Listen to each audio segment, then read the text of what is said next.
اعوذ باللہ من الشیطان الرجیم، بسم اللہ الرحمن الرحیم۔ یہ بھی بہت ہی اہم بحث ہے۔ جمہور معتزلہ اس کے قائل ہیں کہ باری تعالیٰ ظلم، کذب و سفح پر قادر نہیں۔ اس مسئلے میں وہ نظام ابراہیم جس کا انتقال 835 CE میں ہوا اس کے عقیدے پر ہے، یہ سمجھ لیجئے۔ لیکن معتزلہ کے ائمہ کی ایک تعداد نے نظام کے اس عقیدے سے اختلاف کیا۔ انہوں نے قدرت الباری کو تسلیم کیا کہ بھائی وہ ان پر قادر ہے، لیکن ان کے اختلاف کے باوجود، یعنی ایک تعداد علماء بلکہ ائمہ معتزلہ کے اختلاف کے باوجود جمہور علماء معتزلہ نے ان کو مسترد کر دیا اور اس مسئلے میں وہ نظام ابراہیم کے مذہب پر قائم رہے۔ یعنی کہ آپ دیکھ رہے ہیں کہ بصرہ ہوں یا بغداد ہو تو معتزلہ کس عقیدے پر تھے؟ تو معتزلہ کا یہی عقیدہ تھا۔ جمہور علماء معتزلہ جو تھے وہ اسی عقیدے پر تھے کہ باری تعالیٰ ان پر قادر نہیں ہے، یعنی جیسے نظام نے کہا۔ لیکن اس سے یہ نہیں سمجھنا چاہیے کہ وہ تمام عقائد میں نظام سے متفق تھے، اچھے خاصے علمی لوگ تھے اور تحقیق کرتے رہتے تھے عوام، ان کے علماء۔ اچھا، اب لیکن اس کا یہ معنی بھی نہیں ہے کہ جمہور معتزلہ اس خاص مسئلے میں نظام سے اختلاف رکھتے تھے، اور مسائل میں رکھتے ہوں گے تو، لیکن اس مسئلے میں وہ نظام سے اختلاف نہیں رکھتے تھے، یہ بات بھی سمجھ لیں۔ جمہور معتزلہ نے اس خاص مسئلے پر تمام ان ائمہ معتزلہ کو مسترد کر دیا تھا جنہوں نے ابراہیم نظام یا نظام ابراہیم سے اختلاف رکھا تھا۔ اچھا، اب یہاں پر میں ذرا آپ لوگوں کو وضاحت بھی کر دوں کچھ باتوں کی۔ پہلی بات یہ کہ جب ہم کہتے ہیں معتزلہ کا یہ عقیدہ ہے تو جمہور معتزلہ ہوتا ہے۔ اچھا، عوام نے بھی جو معتزلہ تھے نا، یہ تو علماء ہو گئے، ان میں یہ تھا وہ معتزلہ تو تھے، مگر یہ بات ایک ڈیبیٹیبل ہے کہ وہ ان مسائل کو سمجھتے بھی تھے عوام یا نہیں، کیونکہ ظاہر ہے ایک عام آدمی اتنے دقیق مسائل نہیں سمجھ سکتا، اور معتزلہ کا تو مسئلہ دقائق سے تھا، عام مسائل، عام آدمی کو جن سے کوئی تعلق نہیں ہے، یا اگر تعلق ہے تو وہ سمجھنے کے لیے اس کو مطلب وقت چاہیے۔ تو وہ عوام معتزلہ جو تھے وہ شاید اپنے جو جمہور معتزلہ تھے انہی پر اعتبار کرتے تھے، لیکن جو باتیں ہیں وہ ہم نے آپ کو بتا دیں۔ تو جب ہم یہ کہتے ہیں کہ معتزلہ اس کے قائل نہیں تھے تو مراد جمہور معتزلہ ہوتا ہے، اس پر ایک اعتراض وارد ہوتا ہے کہ معتزلہ کے ایک تعداد نے ائمہ معتزلہ کے ایک تعداد نے اختلاف کیا ہے نظام سے، ٹھیک کیا ہے، یہ بات ہمیں بھی پتہ ہے کہ انہوں نے کی ہے، اختلافات کیے ہیں، مگر پھر وہی بات ہے کہ جمہور علماء معتزلہ وہ اس مسئلے میں نظام سے متفق تھے۔ یعنی آپ یہ نہ سمجھیں کہ جمہور علماء معتزلہ جو تھے وہ لکیر کے فقیر تھے، اگرچہ ہم معتزلہ کو بدعتی فرقہ سمجھتے ہیں، مگر ان میں ایک صفت تھی، وہ دیکھتے سنتے رہتے تھے، بحث کرتے رہتے تھے، ٹھیک ہے۔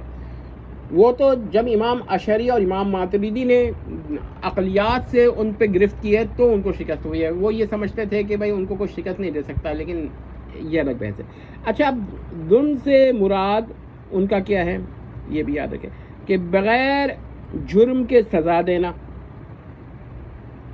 اور کذب سے ان کی مراد خبر کاذب دینا، یا خلف الوعید بھی ان کے وہاں کذب میں داخل کرنا، اور صفا سے مراد خلاف الحکمہ ہے، یا بلا وجہ کسی کو ہارم کرنا، تک ضرر پہنچانا، جسے میلیوولنس کہیے، میلیوولنس، اور یہی ہے کہ صفی کا معنی میلیوولنٹ ہے۔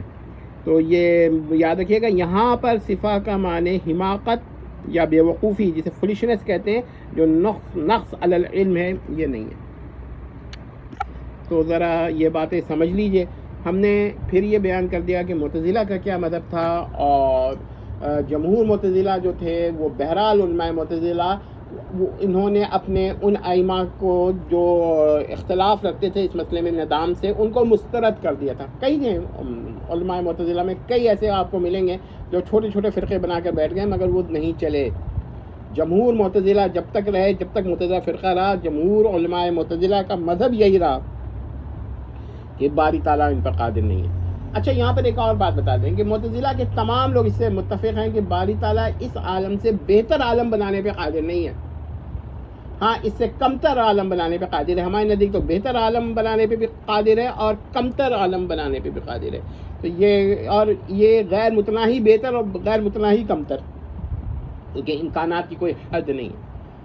اچھا، اب یہاں پر میں آپ کو ایک چھوٹی سی بات اور بیان کر دوں کہ امام الغزالی رحمہ اللہ کے بارے میں بھی ایک قول ہے کہ وہ بھی ایک عبارت ہے، تو مولانا اشرفی تھانوی صاحب نے اس کی تعویل و توجیہ کی ہے، اور ایسے ہی ایک عبارت اس میں بھی ہے، ان کی بھی ہے، کیا کہتے ہیں، ابن عربی کی، تو اس کا بھی انہوں نے کیا کہتے ہیں تعویل و توجیہ کیا۔ ہمارا خیال ہے کہ تعویل توجیہ صحیح ہے، کیونکہ امام غزالی جو ہیں وہ معتزلہ کا عقیدہ نہیں اختیار کر سکتے، اور ان کی جب تعویل ہو سکتی ہے یا ابن عربی کی ہو سکتی ہے تو ہم اس کے کیا کہتے ہیں تعویل کی طرف ہی جائیں گے۔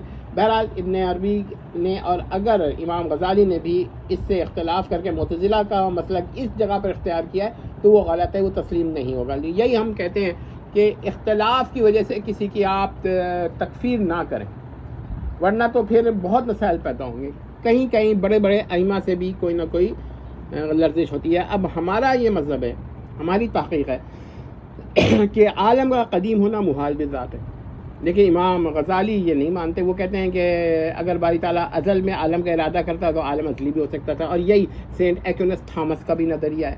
اس نے تو کتاب ہی لکھ دی ہے، وہ میرے پاس ہے، تو اس کو کیا کہتے ہیں، لیکن میں متفق تو اس سے نہیں ہوں اس مسئلے پہ، اور نہ امام غزالی سے۔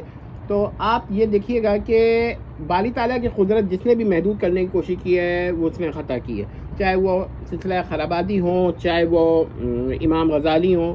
اور امام غزالی نے اگرچہ یہ ایک مسئلہ اور بھی اٹھایا ہے کہ کیا باری تعالیٰ اس عالم کے علاوہ ایک اور عالم بنا سکتا ہے، دلیل انہوں نے دی کہ نہیں، دوسرا اس عالم کی نظیر نہیں بنا سکتا۔ شامیہ ایک معتزلہ فرقہ تھا، وہ کہتا تھا باری تعالیٰ کسی بھی شے کی نظیر جو اس نے بنایا اس کی نظیر نہیں بنا سکتا، قادر ہی نہیں ہے، اور ان کے پاس بھی دلائل تھے۔ تو اپنے اپنے استدلال سبھی کرتا ہے، لیکن میں نے آپ کو ثابت بیان کر دیا کہ جمہور معتزلہ کا مذہب تھا، ہم ان جمہور معتزلہ سے متفق نہیں ہیں۔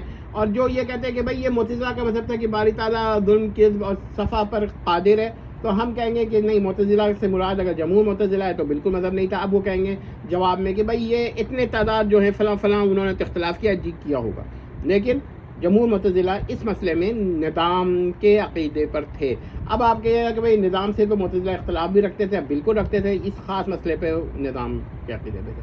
تو یہی وجہ ہے کہ اہل سنہ نے جب بھی معتزلہ کا مذہب بیان کیا ہے تو وہی جمہور معتزلہ کا مذہب بیان کیا، اور وہی مذہب نظام کا بھی تھا۔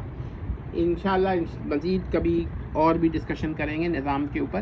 تو نظام کی بڑی عجیب باتیں ہیں، وہ کیا کہتے ہیں، انسان کے صفت جمع کو لوگ کہتے ہیں کہ وہ جو ہے ایک مستقل حصہ مانتا تھا، یعنی 4 حصے، اور بعض یا شاید نظام ہی کا یہ قول ہے کہ چکھنا اور چھونا یہ دونوں ایک ہی ہیں۔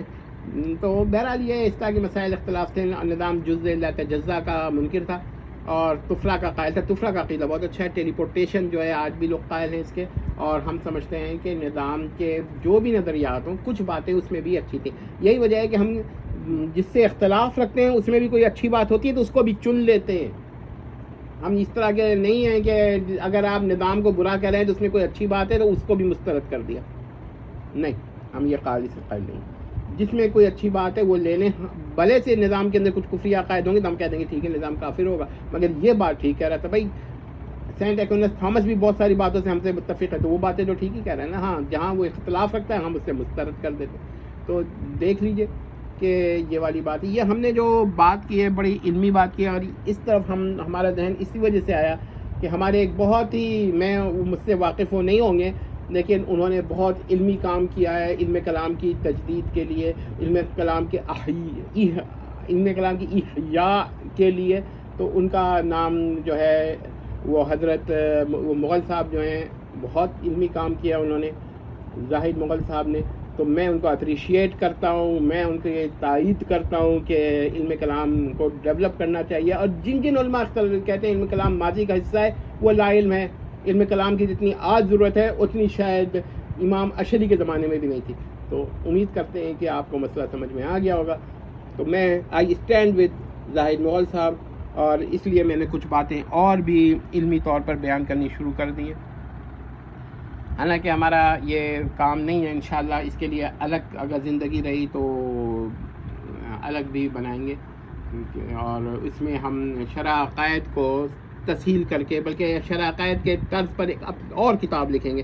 وجہ اس کی کیا ہے کہ شرع عقائد ہم دیکھتے ہیں کہ آج کل آپ دیکھ لیجیے ٹیکسٹ چینج ہو جاتا ہے، لیکن ہمارے وہاں ٹیکسٹ وہی رہے، تو ہم چینج کیوں نہ کریں اور وہی عقائد کو نئے سرے سے کیوں نہ لکھیں تاکہ عوام تک اس کی پذیرائی ہو. اور ضروری ہے، جو لوگ کہتے ہیں کہ نہیں عوام کو نہ پڑھاؤ، ہم ان سے شدید اختلاف رکھتے ہیں چاہے وہ ہم سے دیگر مسائل میں متفق ہوں یا نہیں، تو اس مسئلے میں ہم عوام کو مطلع کرنا ضروری سمجھتے ہیں، ان کو اطلاع دینا ضروری سمجھتے ہیں. والسلام تمت.